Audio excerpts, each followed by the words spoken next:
All right, Priya, we are live. So I want to thank you so much for being willing to come on here and be vulnerable with your reading. You've never had one before, right? No, this is my first one. Anything that I've come anything close to spiritual is probably like done Reiki and I meditate, and that's about it. I know that's like the little tiny piece of what you're about to do. So I am clueless on what this really is. That's awesome. So I love mediumship readings. That's actually how I kind of started my spiritual journey. I had lost my daughter, and a lieutenant that I worked for kept telling me, "You need to go see this medium. You need to see this medium." And I was like, "It's so against my religion. I can't do it. The Bible speaks against it." And I was totally in that legalistic mindset. And it took me about 9 months, and finally got to a point mentally where I was like, okay, fine. I need some kind of change in my life. I need to find peace. So I went and I spoke to the medium that he referred me to, and it was life altering.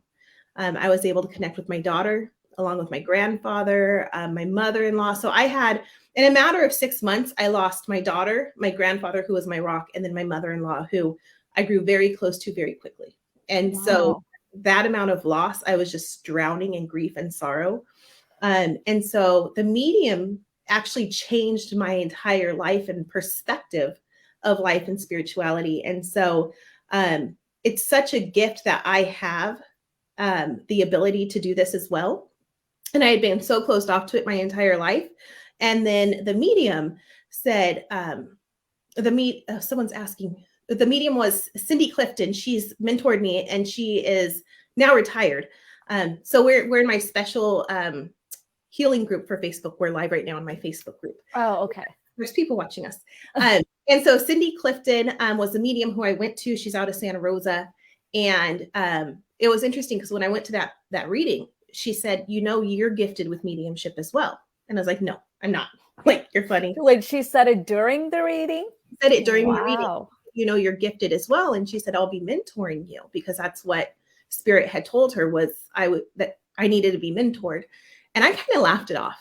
And over the next 5 years, we grew really close, and she did end up mentoring me. And after that reading, I was pointed in the direction of a Reiki healer who I saw for an entire year to help with the grief and the healing process. And it changed my life so substantially that I then moved on to becoming a Reiki practitioner, and then a Reiki level 2. And now I'm a Reiki master teacher. And so what I've kind of done with my spiritual journey is anything that greatly impacted me, I went and learned that practice and that modality, and I mastered it. And so it's interesting because although mediumship started me on this healing journey, mediumship is the last thing I opened myself up to use as a form of modality. So, Wow. yeah. So long story short, big breaths, but that mediumship's amazing. And like you said, this is real, but it's hard to find someone to trust. And so I'm really grateful that you are trusting me with this. Thank you. Thank you. Yeah. And I never ever thought in my wildest dream that I would do anything like this. And I am not expecting anything at all. I know my ancestors and the people that I've lost are my guardian angels. They're there, but I don't know. Like when I saw your post, it was just the first thought, the first energy that came out. I thought of my brother, and that was something that I struggled with for the longest time until I found my healing and accepted and move forward with it. So it's all like, oh, well, this voice said do it, so I'll see if I get picked. Because you've never had a reading before, it's fun for me because you don't have anything to compare me to. So I'm just going to be awesome in the beginning, right? So every medium is different. They read differently. They interpret differently. When Spirit speaks to us, I like to say it's kind of like all the different dialects of the world. Spirit comes in different ways. And so sometimes I will see Spirit. Sometimes I will hear them. Sometimes I will sense them. Sometimes I'll just download the information without seeing them or sensing them. Other times I can capture their vices. So like if they liked whiskey or cigarette smoke while they were here on Earth, I'll taste it or I'll smell it. Yeah. And so it's really interesting the way that Spirit communicates with me. Another thing is when you are on the spiritual realm, they're going like 1,000 times a minute compared to us here on earth. We're much slower. And so sometimes they'll be talking and I have to just catch the syllables and put the words together. So sometimes I'm like, I think they're saying this, or I think they're saying that. And then I give you that what I get, and then you get to kind of put it together because they're speaking to you. I'm just like a conduit. Okay. And then another thing is it's all energy. So I can connect with people that have passed, but I also am able to read energy of people that are living. And so when I read the energy, I'm only reading the energy that's in the present moment. Energy is always shifting and changing, as you're well aware. And so if I say something, oh, I'm seeing this, say, for instance, you are head over heels in love with a man and you want to marry him, and you ask me to look into your relationship and the energy around it. And I see you walking down the aisle with him, right? But tomorrow you find out he's cheating on you and now you don't like him and you despise him. And so that energy has shifted around that relationship. Okay. And so I'm reading the moment, right, where you're happy and you're head over heels in love, but then the energy shifts. And so that information is no longer relevant. Does that make okay. Good to know. Yes. So my word is not the word of God. It's me reading and interpreting the present moment. Good to know. Another thing is your life experiences are different than my life experiences. And so when I'm speaking to an energy, I do my best to put my ego at the door and just give you the information pure and raw the way I'm receiving it. But sometimes my ego gets involved. Sometimes I get lit up on what's called pictures. So if you've had a life experience that is similar to mine or mirrors an experience I've gone through, it can light me up, meaning triggering me. And then my ego can step in, right? And then I start interpreting that information I'm getting based on my life experience, not yours. And I could misinterpret it. Does that make sense? Yes, yes. So sometimes I'm wrong. I'm not perfect. I'm human. And that's so normal to do. Absolutely.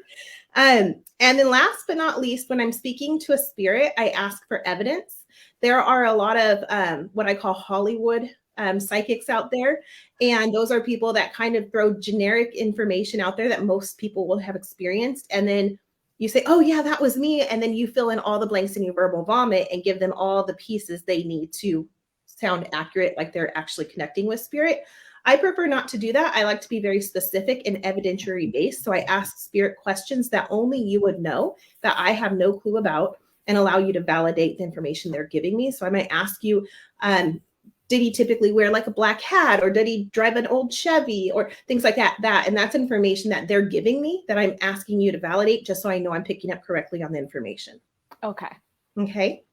And then last but not least, sometimes you really want to hear from a spirit that doesn't come in. And I want to make sure that you're completely satisfied with your reading. And so if that does happen, we can always call that spirit in, kind of like a telephone to the universe. And I can try to connect with that spirit and bring them in to give you that message. All right. Sounds good. Awesome. So let's get started. So every single time I do a reading for someone, I always meditate on their energy for about 30 minutes to an hour before we even get together, just so I can kind of have an idea of what I'm walking into. And also so I can put the call out to all spirit that wants to speak with you and let them know, hey, we're going to be talking. So gather the team, right? Come speak to you. So today, as I was meditating on your energy, a grandmother figure came in. She was standing behind your mom. So has your mom's mother passed away? No. Okay. But my mom's mother is visiting us in a few weeks. Oh, that's interesting. Okay. Good to know. So she immediately came in. Is she in India, or is she in the United States? My grandmother? Mm-hmm. She's in Canada. But right now she is in the United States. She's in Oregon. Yeah. Perfect. Thank you. So I don't know I don't know why I'm getting like the India feel. That's where my ancestors are from. So this person could be my mother's grandmother. Got it. Okay. Thank you. I'm seeing India. Was your great grandmother, did she live in India? The ancestors are from India. So like my grandparents' parents, like I don't know how far it goes back, but that's where they came from to Fiji. Thank you. Okay. Yeah, because this woman that I'm seeing, she's showing me India. So that's why I'm trying the connection. She's showing no, I'm India. So Let me just kind of pull her in. I'm just got to ground myself. There's a lot of energy, very hyper almost. And so I just kind of got to ground myself because I'm getting pulled with that energy. Did you know your great grandmother at all, or have you heard stories about her? I've seen her picture when I was a child. I may still have a picture. There's only one picture of her. So that's the only connection I have with my great grandmother. Okay, perfect.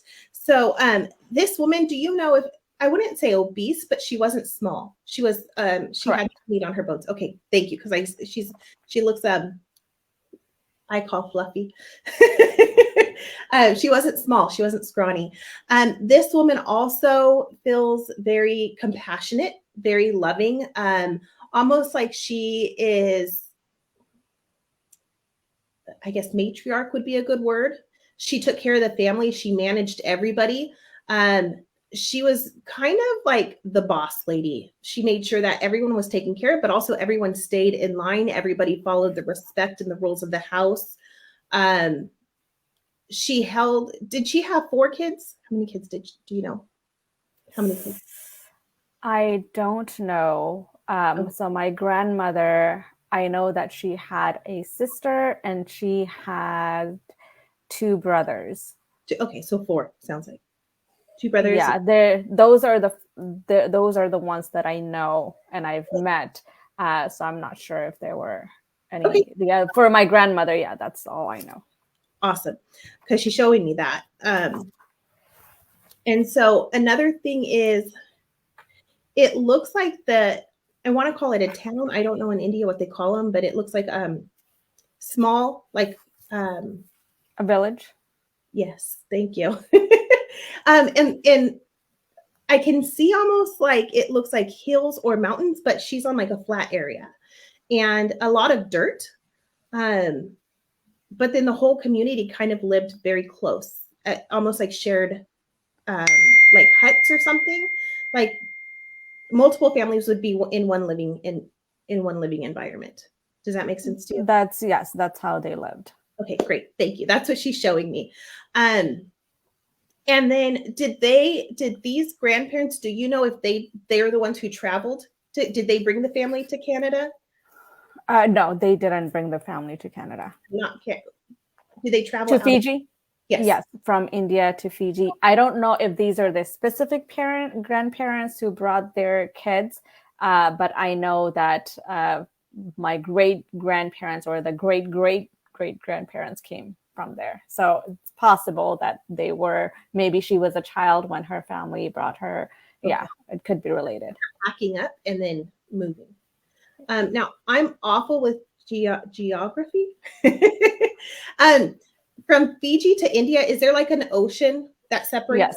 Because I see them traveling across an ocean. So, correct. Yes. Okay, perfect. Thank you for confirming that. I just want to make sure I'm getting the right energy. So as I pull her energy in, she wants to tell you how proud she is of you. She watches over you.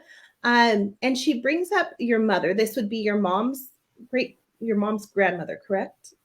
She brings up my mother or my grandmother, like her daughter or her granddaughter? No, your mom. My mom. Okay. This is going to be your mom's great grandmother. Is that? No, this is my great grandmother. She's my mother's grandmother. Got it. Thank you. Yes, that's what I meant. So she brings your mom up. It feels like your mom knew her, but for a short time. It doesn't feel like she was around for her like entire until she became a teenager. It feels like she passed maybe while your mom was in adolescence ages. But she's bringing up your mom and because she's acknowledging that there was a relationship there, but it was short. And then she's acknowledging your mom becoming a mom. And so she's saying how proud she is of your mom and the way that your mom raised her children. Your mom had 2 kids? Okay, thank you. Because she's acknowledging 2 children from your mother. And so your brother's passed away? Because she's got him with her. So she acknowledges 2 kids, and then she brings him in, and he's standing with her. God, that just gave me chills. Did he pass? Was he like late teens, early 20s? Yes. He had just turned 20. Okay. Thank you. I was hearing 19. So thank you for that. So she's got him there. Was he killed in like an accident of some sort? Okay. Yeah. Was it a vehicle, some type of vehicle? Yes, he was a truck driver. Okay. Thank you. So she's got him with her. So she's bringing him in to communicate. And she's kind of stepping to the side, and she says, I don't want to take the spotlight from him. So she's letting him step forward. Is he older than you? No. Okay. Did he try to boss you around? Because he's got this like presence about him, like, I'm the older one, you're going to listen to me, I'm the man of the house. He was pretty much my protector. Okay. Thank you. Because he comes in and he's very, very strong and very much like he was fearless. That was his personality. Absolutely. He reminds me a lot. His energy matches your son's energy. Yes. It's almost like he gave you a gift and your son of him. Does that make sense?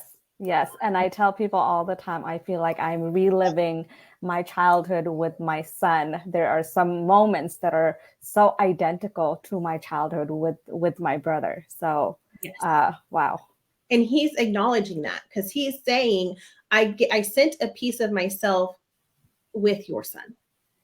Does that make sense to you? And then he passed away before your son was ever born. And they've never met. That he never met your son. But he says, I had him with me in heaven before he even came down to you. I'm the one who delivered him to you. And it's funny you say that because my son says this random stuff about heaven, like he has some memory or some sort. So yeah, and he does say that he has met my brother. He has. Yeah, and it's funny because your brother shows me him like almost teaching your son things in heaven before he came down here to earth. Like, oh, you need to know these things. And he also told your son, you will be protecting your mother the way I protected her when he brought him down here. So your son has this like fierce determination to be the man for you. And he has this like, what's the word?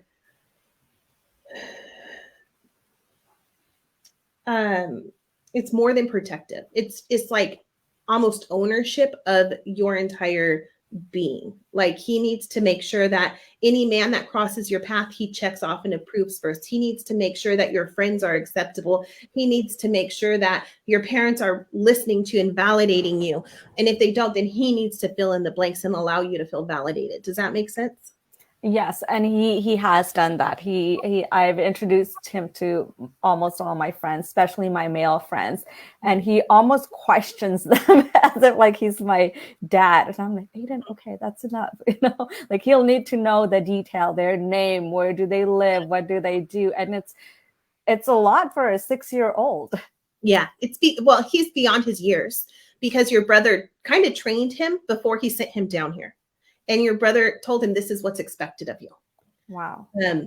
And so he's got a big weight on his shoulders to fill a specific role that he was dealt before he even got onto this earth. So to help you kind of better understand that. And then when you see him acting in that way, realize this is my brother coming in through my son. This is not solely my son. This is predetermined by my brother's training. Okay. Thank you. Your brother's also bringing up your father. So your father's still alive though, correct? Yes. Okay. He's concerned about, he's saying there's something going on with his health. Yes. And he's showing me almost like swelling in the legs or something. Yes. And he's concerned about that. So he's saying there's something going on in the heart. The heart's not pumping accurately or and there's toxins stuck in the blood. So is your father under a physician's care?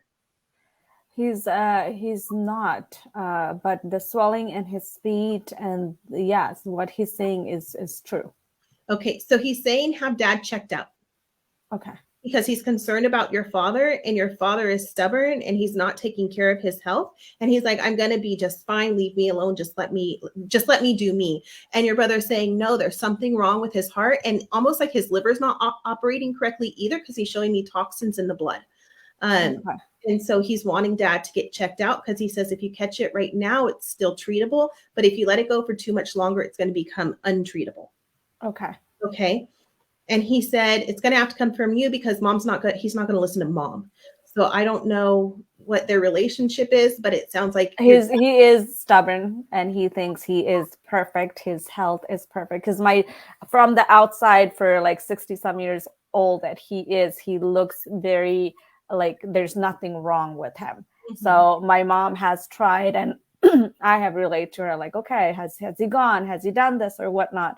And she says she doesn't listen to her, because he's like, nothing is wrong with me. So yes, he does not listen to my mom when it comes to that. But you're daddy's girl, and he'll listen to you. Okay. So your brother's like, dad will listen to you. Anytime you tell him to do something, he does it. So it has to. It's very true. He does. Okay, good.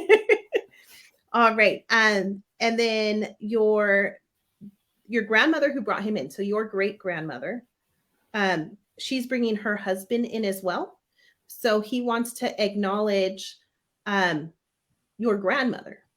So he's saying my daughter. So he just wants your grandmother to know that her parents are still here, spiritually, obviously not physically, but apparently she feels very disconnected from them because of their passing. And it feels like her belief in spirituality maybe isn't very strong. And so she feels like when someone passes away physically, they're just gone forever. And so her dad says she needs to know we're here, we're watching over her, we're very proud of her, and we're proud of all that she's done, and that she's kind of carried the torch of your grandmother, being very caring, compassionate, keeping the family together.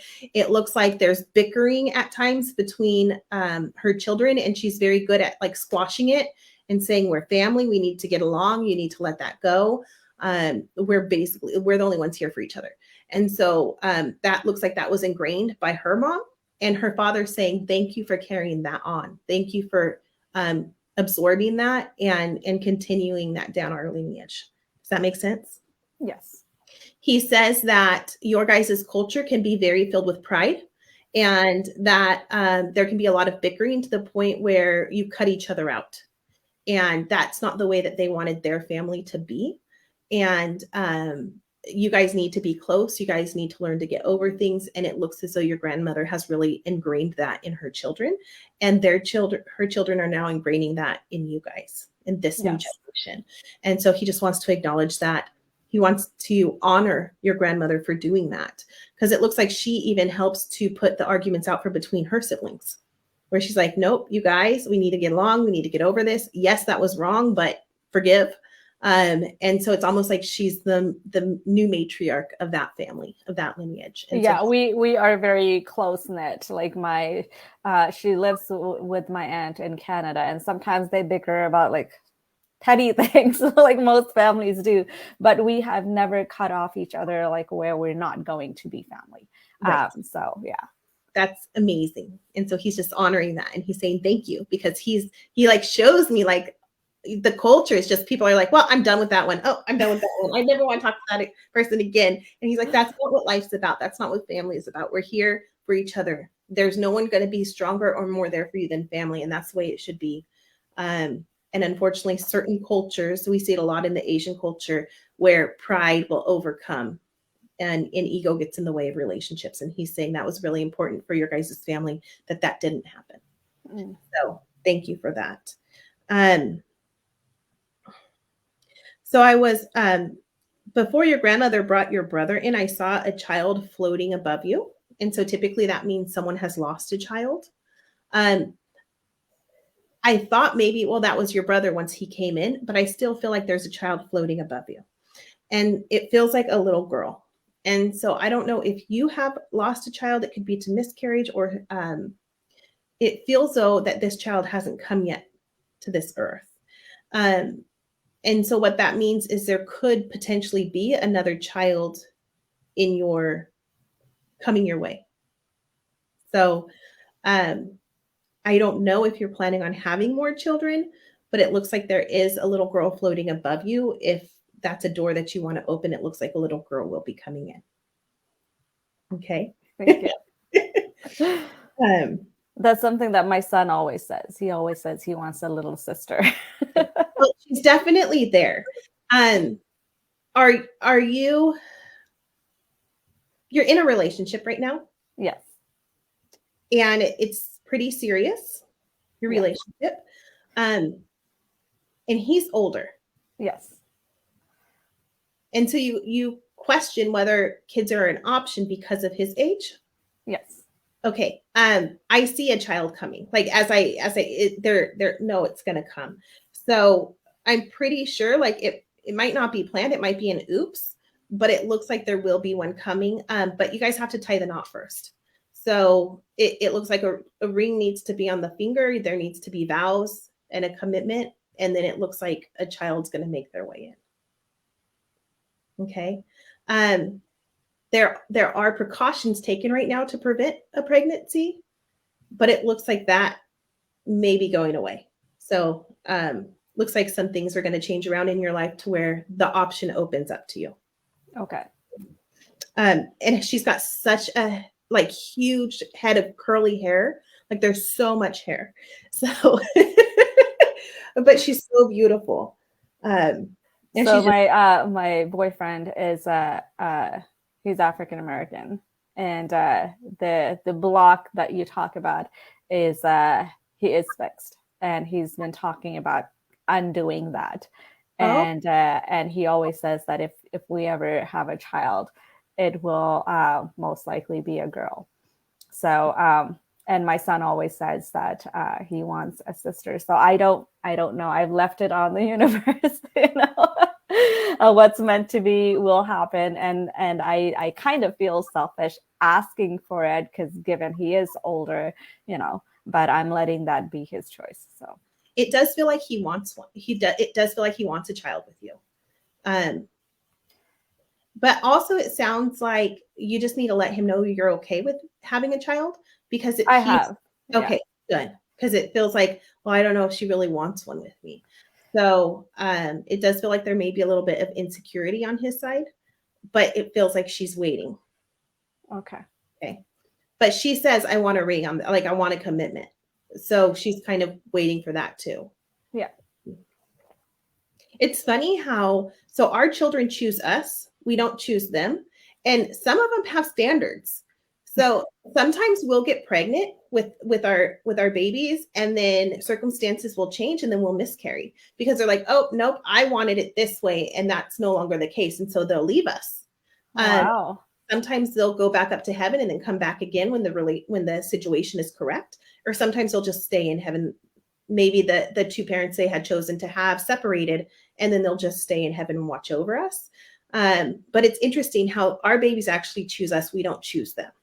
So That's very interesting, and it's funny that you bring up the ring because that is like we are always like, no, if we're gonna do it, and we're both like, even at a young age that I'm at, I'm still very old school. Like there's an order for things to be done, and especially when the kids are involved, it has to be done the right way. exactly. Yes, absolutely.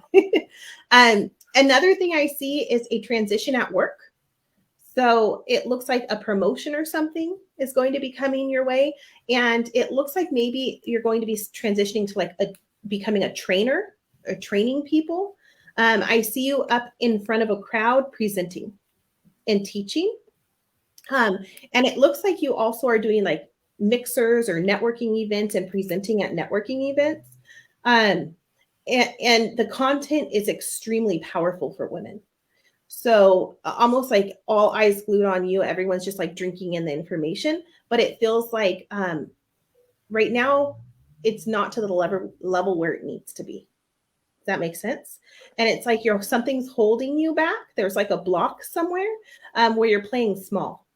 And I see you having to step up, kind of open the door, kind of surrender to insecurities or questions of, am I on the right track or am I good enough? And it feels like as soon as you let that door open, you're going to like skyrocket to the top. Does that make sense to you? Yes. So what that is, the transition is so I did start my business, my coaching business, and I started as a life coach, and then I was like, no, there's everyone is a life coach. I want to do something more concrete. So I was like, what have my experience been mostly? And that it has been around business and business investigation and money. So that's why like my title on here is a profit coach, because I help people with money. I empower women and I empower business owners to really plan for the future financially, plan for the growth of their business financially. But my passion is very strongly with the women, helping women grow, empowering women to overcome their traumas and really see themselves fully, like their potential. And so I started earlier this year. I pivoted a little bit. I didn't let anything go, but I added coaching women only. And these are single moms that I focus on coaching on rebuilding their life. And that's where the struggle is, like what you talk about, the blockage is for me, like it's like almost that fear of like I'm really passionate about this, but there's so many other people doing the same. How will I be, but the people that I have connected with, they have really said that things that I say, even just listen, like, because I have a TikTok and I talk about things, and they say the things that I talk about really resonates with them, and it allows them to really almost like open a door for themselves to embrace a piece of themselves.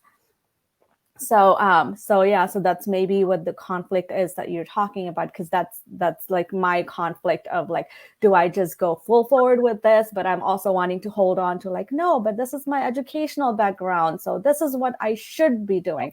And it's funny because I actually did a recording and I talked about what we envision our purpose to be. Sometimes we envision it to be, it should be this, not what this is, what it's meant to be, even though we feel a pull. So I do feel a pull towards just women, period. Yeah. I would definitely follow that pull, because what I'm hearing is sometimes God's gifts comes in a completely different package than you expect. And you don't want to deny his gift because it didn't come in the correct gift wrap. Does that make sense? Yes. Okay. All right. And then a father figure is coming in as well, and they stand behind your father. So my grandfather, probably my dad's dad. Yeah, they're standing behind your dad's dad. Is he passed away? My dad's dad, yeah. Okay. And did he pass away within the last 10 to 12 years? I would say, yeah, like 2009. Okay. So that's about around there. Yeah, about 12 years. Okay, perfect. Thank you. Because he's showing me it's been, he shows me 10 to 12 gaps. So, did he live with you guys or, okay. Yes. Because he's showing me he's in the house. So, yeah, he lives with us. Okay, perfect. Thank you. So he's showing me like he's calling you daughter to me. So like you were a second daughter to him. I was his favorite grandchild, and everyone knew. He's claiming you as his. Like it's not even like the granddaughter. Which is funny because I was like father figure, but he's standing behind the father. So, but he's like, no, she is mine. So yeah, that's how it was. Okay, perfect. And it looks like he would be so excited when you got home from school, like he would wait all day for you to get there. He didn't like you going away from the house. He just kind of wanted you around him at all times. You were like his happiness. Is what he's saying. She was my happiness. Yeah. God, he adores you so much, and he is so proud of the mother that you have become. He's acknowledging the challenges you had with the father of your son. So he's apologizing for him. He's saying you never deserved the treatment that you received, but he is so proud of you for protecting yourself and your son. And he says, I don't know that I would have had the strength to do and go through what you've gone through. He says, you don't understand how much you mean to me and how much I love you. I don't think I could ever put it in words what you mean to me. And I wish I was still there to support you and to help raise your son with you. Um, but I'm always there with you guys. I'd never leave your side. And I couldn't be prouder. I couldn't be prouder of you. Stop doubting yourself. He says you doubt yourself and you question yourself and you feel like you might not be enough because you have to play two parents and you don't know if you are enough. And he says you are more than enough. Your son is so well-rounded and he's so balanced and you give him everything he could possibly need. And that, are your parents living with you right now? Okay, because he says your father is the role model that he needs. Does that make sense to you? Yes. He said, stop doubting yourself because you're not doing it alone. He says, a village is raising your son. You get to benefit from that. So he's just acknowledging you. He wants you to know how incredibly special you are. He says, you're not just special to me, you're special to this world. You are truly a gift from God. And we couldn't have asked for a better gift than you. Okay. It's like he's just wrapping his arms around you right now and just holding you. And it's like he doesn't want to let go. So he wants you to know that he's always there. He's never letting you go. He's always by your side. And you talk to him at times.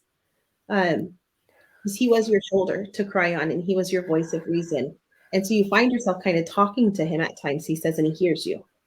So, but it doesn't look like you talk out loud, but you talk to him in your head. And sometimes you'll get answers and you know it's his voice. And he says, because I'm always there. I'm always listening. I'm always receiving. I'm always giving. Okay. Does that make sense to you? I meditate and I do see my ancestors, the ones that are passed on. I ask for their blessing and their guidance. Amazing. How special is that you can connect to them in that way and get those answers and that guidance? Sometimes I'm like, I wonder how true this is, but it gives me peace. The fact that the moment I say their name, I see them. Mm-hmm. And for me, that's enough. Mm-hmm. Yes. And he says, we're always there for you, but especially me. Thank you. And then there's an uncle coming in, standing behind your mom. Has your mom lost a brother? Yes. He was stillborn. Okay. Thank you. Because he's with your grandmother, but he's standing in front of your grandmother behind your mom. So he just kind of wants to acknowledge that he's here, that he's part of the family. And he says he's your guys' guardian angel. He's always watching over you guys. And you guys still talk about him. So he's not forgotten. And so he's thanking you guys that he's not forgotten. He says many people, when they lose a baby, they never speak of that baby ever again. They don't claim to have had that baby. They just forget about them and move on. And that's their way of healing. But he's saying, you guys never did. You guys are all aware of me. And you guys still hold me in your hearts. And so he wants to thank you for that as well. All right.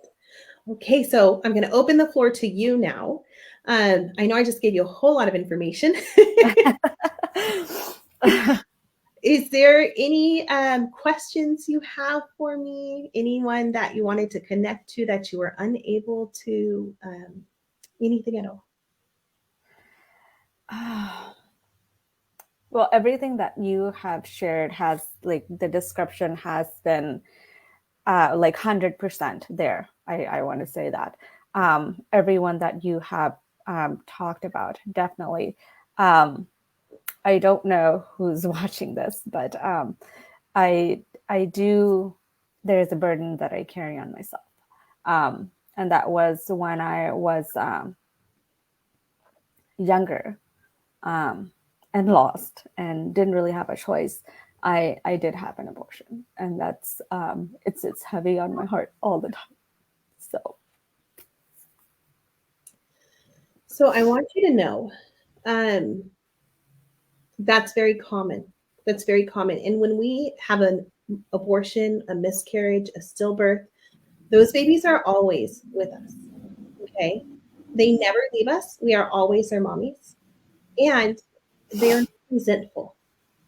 A lot of times our babies know what's going to happen in their life before they even allow us to conceive them.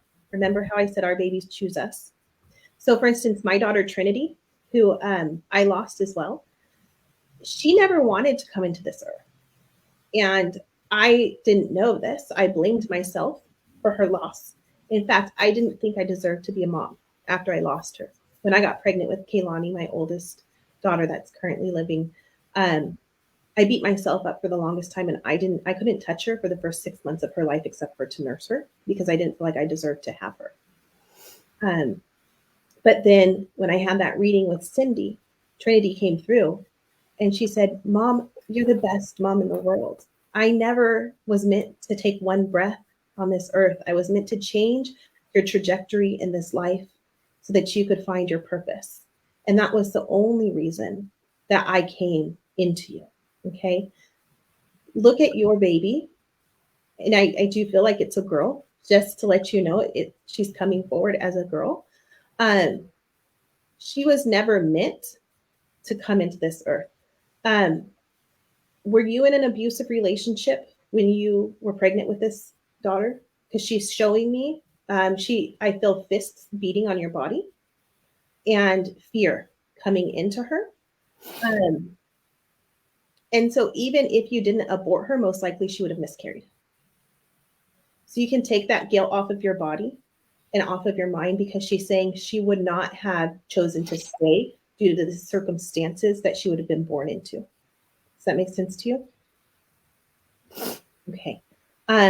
It's really easy for us to feel guilty. Even if we, like for me, I didn't abort, but my daughter was born, she passed away 5 minutes before she was delivered. And so we watched her heart stop beating.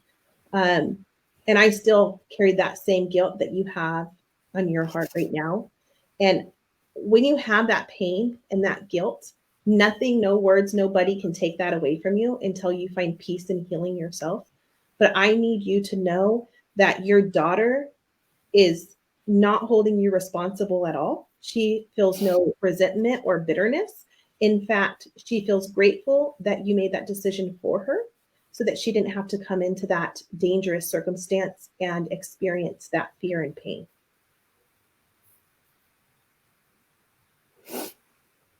Do you have any questions for her? I just want to say I love her. She loves you too. She watches over you every day. And know that she loves you very much. And she says, you're the best mommy. Because how hard is it for you to make that decision for me so I didn't have to make it for myself? That's a strong mom. And that's a mother who loves me unconditionally.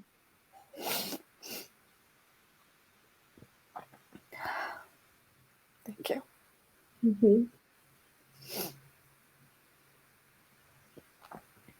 I don't have any other questions. That's fine. It's fine. I just want to let you sit in that moment and just kind of allow that peace to come in. Take that deep breath and allow all of that pain to just leave your body. Allow the healing to begin.